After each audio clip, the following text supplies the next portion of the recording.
So, it's been a while since I uploaded a video, but yeah, life got in the way. Anyways, let's not talk about that. Let's talk about In the Miso Soup instead. It's written by Ryo Murakami. I think I butchered the pronunciation perfectly.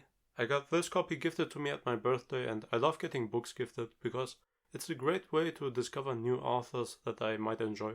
I read In the Miso Soup in a couple of days because it's not that long. I think it's not even 200 pages, and I really enjoyed it. The book is a horror story about a young man named Kenji who lives in Japan and works as a tour guide for tourists in the red light district. His job is basically to help tourists to hook up with prostitutes. But things get a little bit weird and creepy because his next customer, an American tourist named Frank, seems a little bit off. If you don't like horror, don't read this book. There are a couple of really disgusting moments, and even for a person like me who does not really have a problem with that, let's say I was quite impressed how brutal a couple of scenes were.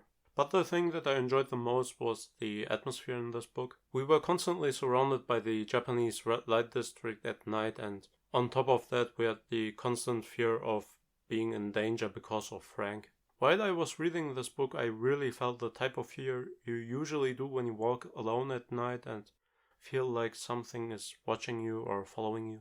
And like I said, the book is not even 200 pages long, and the author takes around half the book to just build up the suspense, which I really like, but you should know that if you're looking for more action in your books instead of slowly building up tension. In the Miso Soup is a really good horror story, and on top of that it's quite thought-provoking, because we can see through Kenji's eyes how sad the life in the red light district can be, partly because of society. And the whole question of who is the real monster here isn't something new when it comes to directing the attention of an audience towards a certain type of problem you want to shine a light on. But I think that the author did it really great in this book, and yeah, it isn't too preachy in my opinion, which is great. I really enjoyed the ending of this book, but I can see how it could be a hit or miss for a lot of people.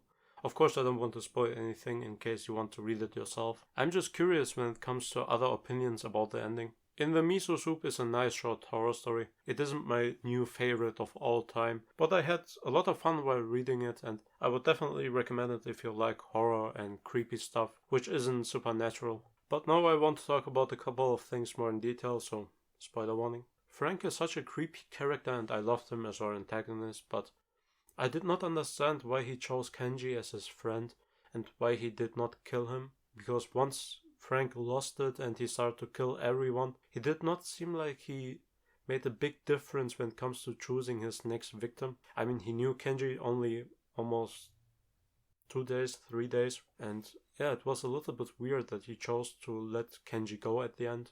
I mean, I 100% expected that Kenji would die, but yeah, it was really surprising that he survived that. And like I said, I really enjoyed the ending. I'm a big fan of happy endings, and Kenji and his girlfriend getting away unharmed is a win in my opinion, even when the psycho is still out there and who knows what Frank will do next. The only thing that bothered me a little bit was that Kenji chose Frank as a customer in the first place. I mean, he already knew that Frank was a little bit off when they met for the first time.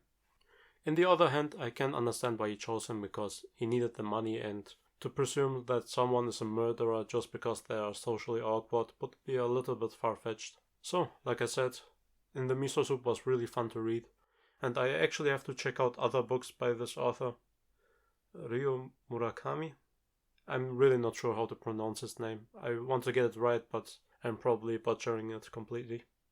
Anyways, that's all I had to say, and thanks for watching. Ciao.